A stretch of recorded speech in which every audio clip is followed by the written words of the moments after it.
What's up, everybody? If you guys want to know how to pull a LS out of a half-ton Chevy truck, 3/4 ton, Tahoe, Suburban, Escalade, pretty much anything made from 98, 2007, this is the video for you. So keep watching.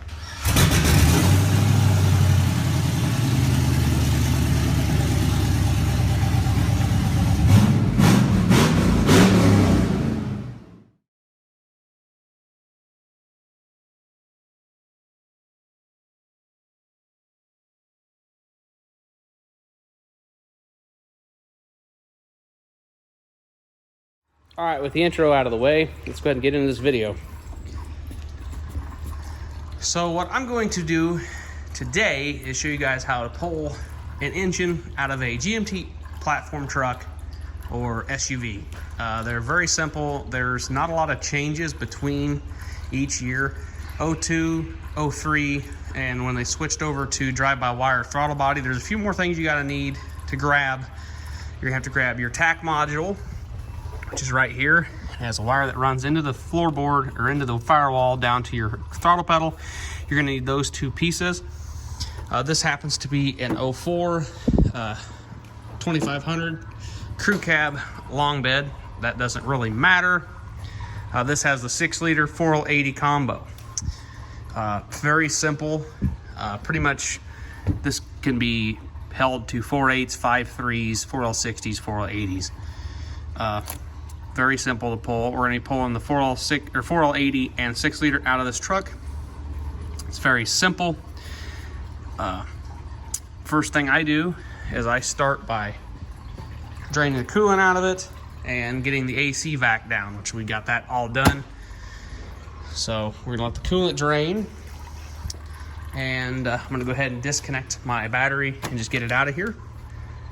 And yeah, we'll cut you guys back on when I continue. So catch you guys in a second. Okay guys, while that's still continuing to drain, I got the battery out of there. Obviously you guys should probably know how to remove battery by now.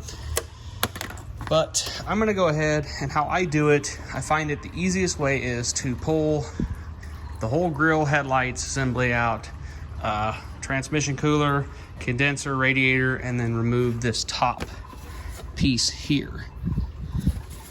There's bolts up underneath.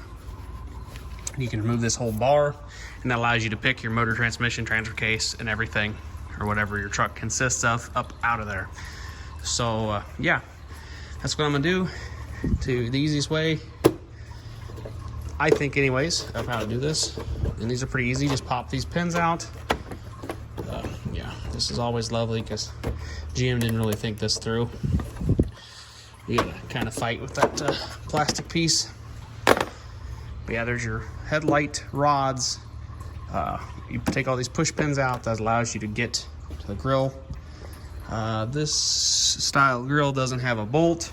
Some of the older 02 to or 01 to or 98 to 02 bolts to a spot on your support here. You'll see that it's pretty simple. Pretty much all the headlights and stuff mount the same way on all of them. I believe the Escalade's slightly different.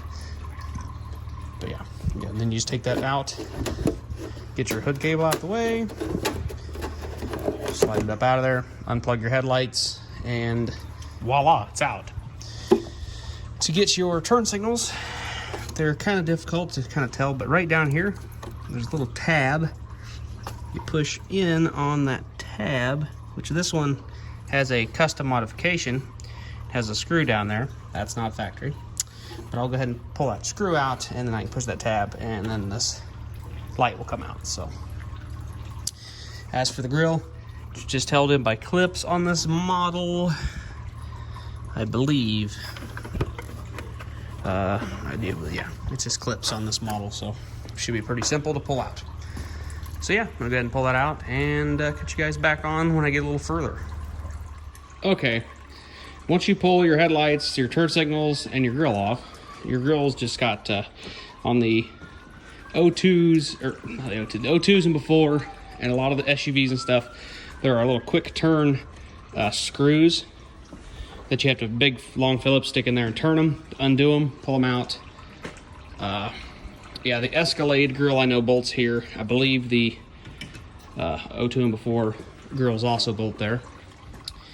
To remove this upper piece, you don't have to remove your headlight brackets.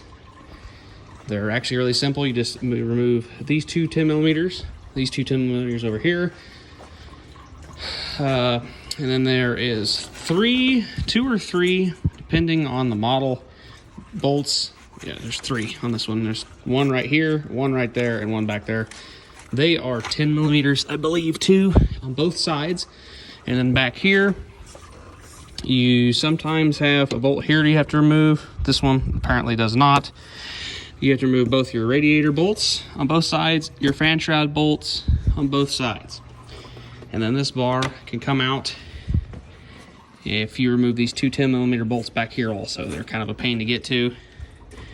You can kind of see them in there, yeah. One on each side. You normally get in there with a wrench.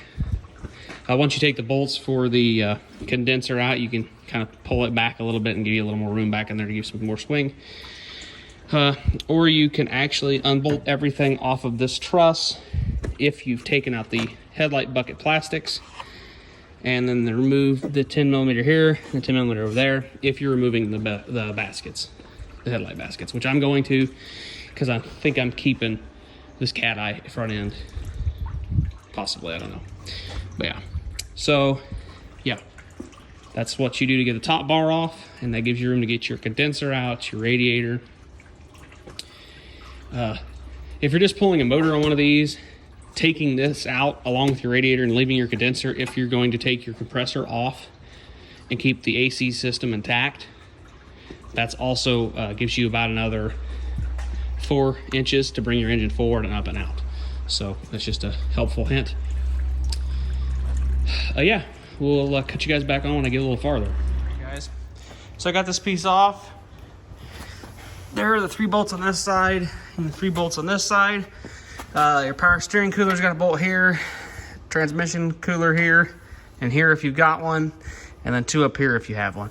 And like I said, you can remove that and not have to take this out if you don't want to.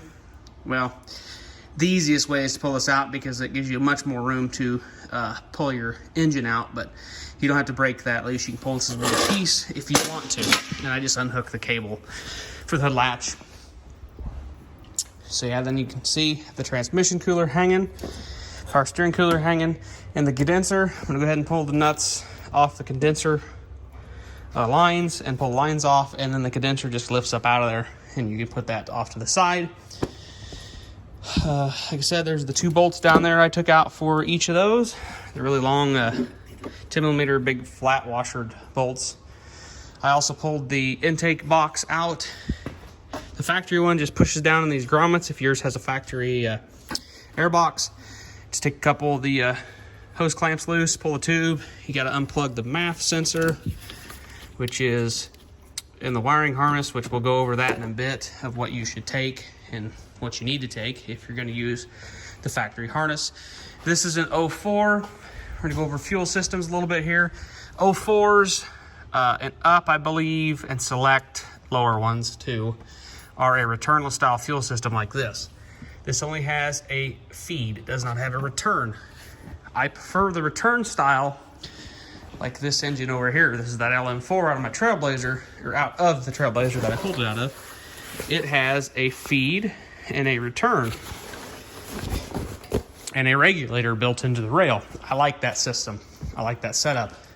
This setup's easier. You only have to run one hose, and it has a regulator built into the pump. But I'm probably going to switch this out to a return style fuel rail because it'll just be easier for me and what I'm doing. I'm going to probably take the one off that one and put it on this rail because where this engine is going in, it'll be just easier to have a feed and return. So yeah, I like putting screws back where they are, even on vehicles I'm not going to keep.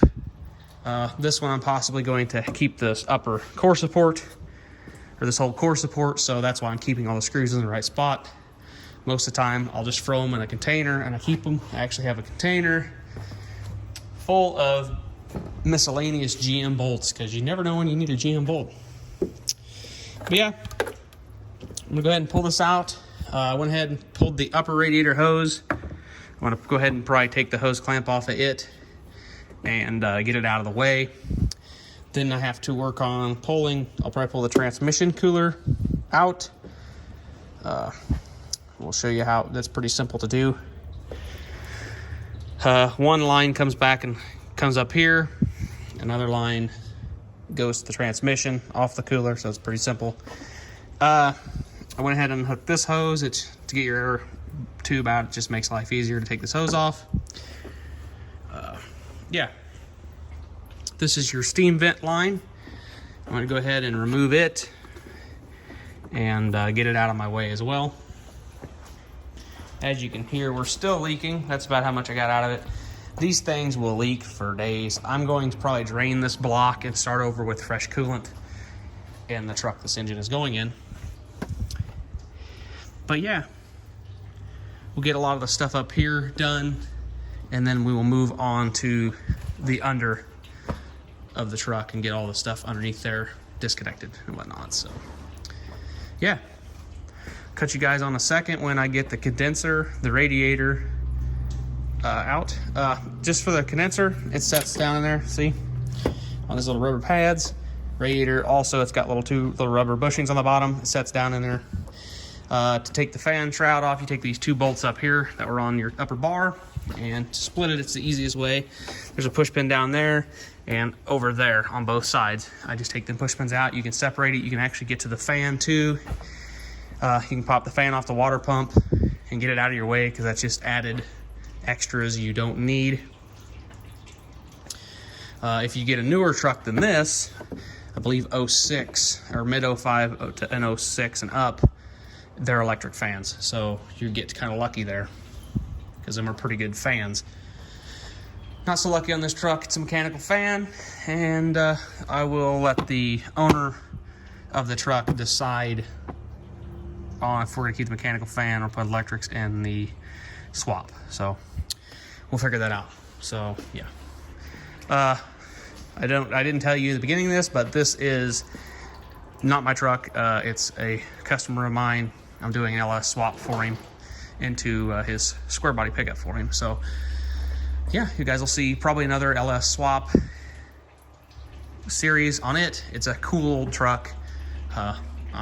Once I get this all done and get this out of here, we'll get in here and I'll give you guys a little overview of it. It's a pretty sweet truck, actually. It's pretty patina-y. It's a better shape than my 83, but it don't take much. But yeah, so I'll catch you guys on a second when I get all this stuff out. So catch you guys in 1 second. All right, so the radiator's out, condenser's out, everything's out. To pull this out, you just pull a screw here and here if you want to save this cooling system. I like using this. I might use this in the pickup. Kind of depends on how he wants to go. I didn't in my truck just because I thought the original stock cooling system was just easier at the time, and it is. It does work well. Stock hoses work and a square body, so that's probably the route we're gonna go. But you have to, on your MAF wiring harness, there is a temp sensor, or not temp sensor, low coolant sensor in the overflow tank. You have to unplug that, and then you can go ahead and clip this there, and there's a wire that runs down underneath for your O2 sensors. You can unhook your O2 sensors and unhook this right here. Come up, I'll probably crawl underneath and show you guys the O2 sensors, but this wraps around, goes into your main harness or main loom for your engine harness. So don't cut that, you need it. Well, you could cut it and then add the O2s and the MAF on later. I have seen that done. That's a possibility. That's up to you, but I just find it easier to pull it out intact and worry about modifying it later. So yeah. Now I'm going to work on pulling that coolant tank out. I'm going to go ahead and save the coolant lines because they can be cut to length and they seem to be in good condition. If I do use this tank, I will use this tank in that truck, make a bracket and everything, and just mount it. Depends. I don't know. We'll try it when that truck gets here and see how everything's going to fit. So for right now, I'm gonna go ahead and continue to push on. And next we will have to start looking at, I'm probably gonna pull the computer, some of the wiring harness, get it locked back on there. I'm gonna go ahead and probably pop this fan off. Just put a big wrench on there, smack it, spin it off. Then this truck in particular, I'm gonna go ahead and pull the power steering pump off separately, because this is the power steering pump we're gonna use on that truck, because it has hydro boost and that truck's got vacuum brakes. So I will probably end up giving him one of my hoses that go to the booster and just keeping the plug. If you do have vacuum brakes, you will have a vacuum line going over to your booster. It just pops out, so it's simple enough. You don't have to deal with that. But if you have hydro boost, you gotta deal with this up here. You got a couple lines going back to your pump. You have a return line from it, which is right here, and you have a pressure line coming out of it. And then you have your typical gear return and feed for your gear, your steering gearbox. So that's only on the heavier duty trucks and stuff. So yeah, we'll cut you guys back on in a second after I get that out, take the fan off, and I'll probably pull the power steering off and just set it off to the side for right now. Then we'll kind of come back and we'll go over wiring a bit. So catch you guys in 1 second. All right, guys, I haven't got the pump or the tank out of the way yet, but I figured I can go over some of the wiring with that still in there. But I went ahead and removed the fan and the pulley off the power steering pump. Then all I have to do is remove this bolt, this bolt, and this bolt, and that can come out and be pulled off the side for later if you're not going to remove it. But we're going to go ahead and talk about your PCM and your fuse box. So first of all, you need to get to your PCM. Now it's kind of a pain. You got to push down on this and get this little door. It's kind of a real pain in the butt, but you just got to push this down. Actually, or you pull it up from the other side. They changed this. I'm not 100%, but you got to pull that down, pop this cover off. That allows you to pop your PCM out of the mount and get it out of there, and you can set it on your block. This is easy. Pop your cover off. Don't even have to really pop your cover off. This one's already broke, but there's a little clip down in there that runs across those. You pull backwards, and that pops out. And then there's a couple of tabs right here. I'll just come around and show you the other way. Right here, which as you can see, this is broken, and back there. So once you get those out of the way, I just pull up. As you see, this one being broken does kind of help you. Well, me anyways. So if yours is broke, it might help you too. But yeah, it's kind of hard to do one-handed. But yeah, I'm gonna go ahead and pull that off. I'll cut you guys back on when that's off. Okay, I got that cover off. Once again, I found that tab. It's broke, see? Broke off, but you pull that back to release those two notches. And then there's these on each side. And that will pull that out. Now, you can take this bolt out here, and this will release your positive battery cable that runs back to your block, and you can just pull that off as one. Leave it hooked up to your starter. It shouldn't get in your way. Your main PCM harness comes through, routes back down to your PCM right there. And then you have all the plug-ins that go into your truck. And as you guys can see, here's your harness for your tack module. It runs into your harness as well. So you've got a power harness. This goes back to your trailer brake controller, I believe.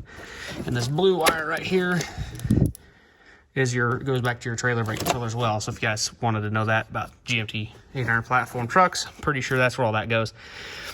But yeah, you can pop this screw out just to get that out of your way. Take that out, then this whole unit, which it kind of works now, which it latched itself back down. Well, actually, but yeah. And then there's bolts in here. You take all them bolts out, then these little boxes come out of the fuse box. And then you can just pull that up out of there, and you're good. You'll just unplug that. I'll show you a little bit more when I actually get it up out of there. So we're going to pop that out, and I'll show you guys. Okay, like I said, unhook that there, and you can get to your PCM. This will be hooked on your PCM here, pop that off, and then pull up on this tab, and your PCM will literally just slide, pop right out there and dangle. Which, once I get everything unhooked in the fuse box, I will relay this harness back over the engine. That's how I do it. Then I normally hook up on the front of the engine. I'll probably end up popping this accessory bracket off. Just gives me a couple more spots to bolt to the heads to help pull the engine up out of there. So yeah,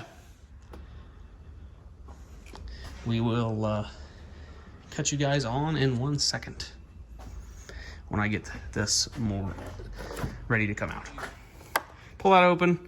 You take these screws out. Now it depends on your fuse block. You can have it laid out a little different than this, because this is an 04. It's a little newer. It's got a little different fuse box than the 02 and prior. The wiring changed up a little bit in those years. You have these. You have 4 connectors on there. 2 little ones, red, green, black, and white. And they're pretty easy to take out. They just do that. Then you have these. There happens to be 4 on this truck. And you just push that little tab down, pop these out, and that unhooks that. Then your whole fuse block will come out of there. And you can work down in here unplugging different connectors that go to your loom going to your engine, because there's certain stuff you have to disconnect. And this is the front harness too. If you want to save the front harness on your core support, you can. This unhooks here, unhooks there. If you're taking the whole front harness or the whole front clip off, you can do that and just unclip it, and you can save all that stuff, sell it to somebody. It's worth something to somebody, especially if they're fixing one of these up from deer damage or whatnot. So they're worth a little bit of something. So yeah. But yeah, unhook here, there, a couple grounds, and you can basically take the whole core support and everything off this truck and save it. I'm going to probably pop this bumper off before I end up pulling this engine, just giving me a little extra room to get in there to grab the motor. So yeah. I'm going to continue to pull this out. I don't know. I think this brake line is going to be a problem, but I think I might be able to work around it. I should be able to bend it. This is some custom brake lines we got going on here. But yeah, I'm going to go ahead and unhook all these, pull this out, and then just work on disconnecting the connections and whatnot. And then I'll go ahead and show you how to remove the tach module in a second too. So it's pretty easy. Actually, I can do that right now. You just take these 3 10mm bolts that hold it to the firewall. Then you can unhook this connector and pull that out. And then you can unhook this, push this grommet in, and pull that connector and that through that grommet. Come back inside your truck. Ignore the awesome wiring, but up in there, see that plug right up there? You can leave that attached, but you pop the screws out, or the nuts holding the throttle pedal on. That's your electronic throttle. And you can unroute that wire, pull it back with you into the cabin of the truck, and you'll save your throttle pedal. And while you're in here, you might as well grab and cut off your OBD2 port. Give yourself a little bit of wire so you can add that on later. But yeah, that's how simple it is to remove the harness. So I'm gonna keep on keeping on and get more stuff pulled off, and then we'll probably go to underneath the truck, drive shafts, connections, harnesses, or not connections on the harness, and different stuff you can pull, fuel lines and whatnot. So and shift cable and whatnot. So yeah, catch you guys in 1 second. Okay guys, before I crawl under the truck, I just want to show you I took the power steering off. A lot of you guys will probably be keeping this pump on your engine, so you can just go ahead and grab this, take this bolt out here, and just undo the lines off your rack, or not your rack, but your steering gearbox. You could actually pull this off, your alternator off, all your accessories off, with your accessory bracket still attached, because there's just this bolt here, this bolt here, this bolt there, and there, and this piece will come off. You just got to hook the alternator and hook those, and hook your power steering, and you can pull this off, get it out of your way. I like that because it gives me a little more room to bolt to the head with a chain. So that's what I like to do. I'm going to go ahead and disconnect the air conditioning. I'm going to take these 2 13mm bolts out, disconnect both these lines. I went ahead and just moved the reservoir for the coolant over to go up the heater core. When I get the engine out, I'll get up under there and actually try to unhook those without damaging them. Yeah, this AC line, it really isn't gonna do much. It's just gonna come unhooked from the compressor and be removed. So we'll pull that off and keep it. You never know, I'll just put it back in the truck. I sat this outside last night because this is a new day. I got pretty much done with the wiring and got everything flipped back over. Got it all disconnected. And I called it a day. So I'm back at it again. I capped everything off. I like to do that, especially when it's going to set overnight outside. So I'm going to close the hood and whatnot. I'm going to go ahead and zip tie these oil cooler lines up to the water pump probably. We'll do, well, I probably won't be doing that the same with the transmission lines. They'll kind of just hang, but I'll try not to get them damaged. I got to pull this off to get this to drop and bring it on the other side of the core support, or I could just buzz the rest of the core support off if I really wanted to, take the fenders loose, but I figured this would be, just to bring it on the other side would be the fastest. So yeah, that's what I'm doing. I'm gonna crawl underneath the truck, cut you guys back on, and we'll get to pulling drive shafts and exhaust and whatnot. So catch you guys in a second. Okay, starting my official under truck segment is you have the wiring harness comes down that has your O2 sensors in it. I already disconnected this one. This is for the front passenger side O2, which is right there. You can see the wire.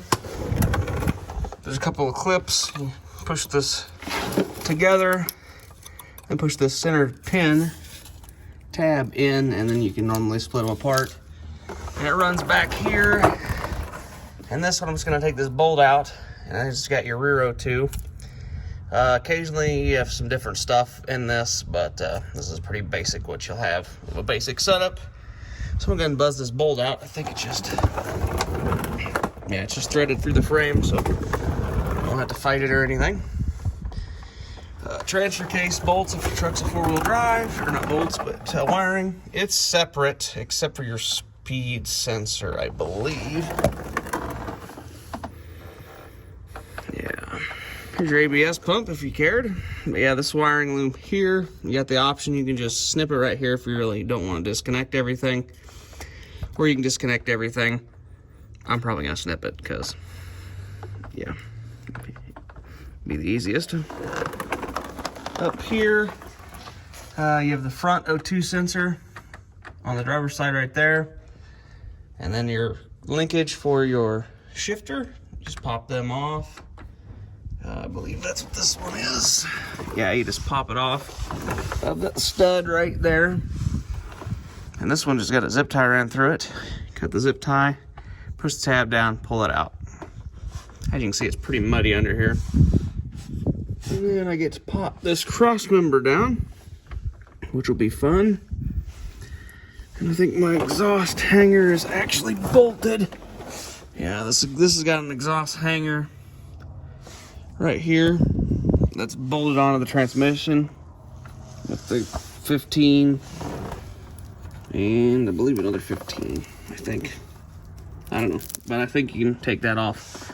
I might take that off, I don't know yet. Hopefully the exhaust will just hang down far enough to get enough clearance to pop this out of here. Front drive shaft obviously is going to come out, which will just require me to take the bolts out of the front differential.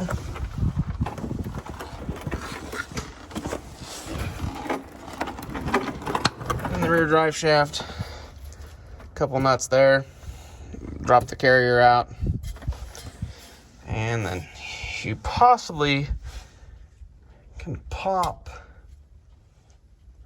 the carrier out of the transmission, because there might be enough slack or enough compression in this, but I don't know.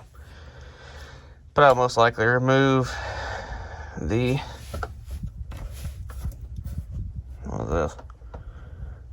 vent. I'll most likely remove the rear drive shaft, the whole drive shaft. Remove the carrier, rear drive shaft, this drive shaft, and just throw it up in the bed. Just because it will be easier out of my way. And the possibility of removing the whole exhaust is also an option too. So yeah, this has the 263 HD transfer case, and supposedly it's bad. I don't see where it noticeably leaked.